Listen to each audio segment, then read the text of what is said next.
Africa in the media, I feel like lately it's becoming a little more conscious of itself, but Africa is, depicted since earlier times as this dangerous, almost mythical place. And I think breaking through that stereotype is something that intrigues me. Finding the real Africa is an interesting question and an interesting, topic to explore.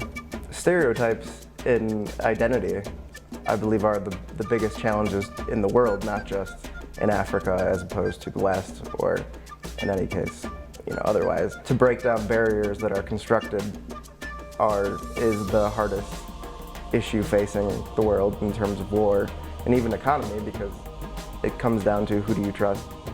My conception of Africa before I traveled to Botswana was dramatically different than what I actually found both in South Africa and Botswana.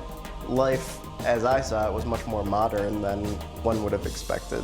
In certain areas was not, there was great degree of poverty in many places, but then at the same time it wasn't necessarily as poor as one, would be convinced it was from America. There's a tendency in political science research and just in scholarship in general to hesitate to impose cultural values onto other cultures. So there's a tendency to act as though that democracy is inauthentic to other cultures. But what I found in Botswana was that these were not inauthentic values at all, that people were, wanted a political freedom just as much as any other person. And it was almost absurd to think that, the scholarly community has been convinced that in some way liberal values are not adoptable in other parts of the world.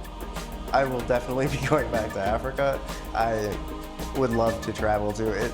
I seem like I've gotten this infection of I need to travel to Africa now. I need to find different situations. Or this course has definitely changed my entire personal outlook and many things about my knowledge of Africa, but then also just personal qualities and understanding of the way that the world works.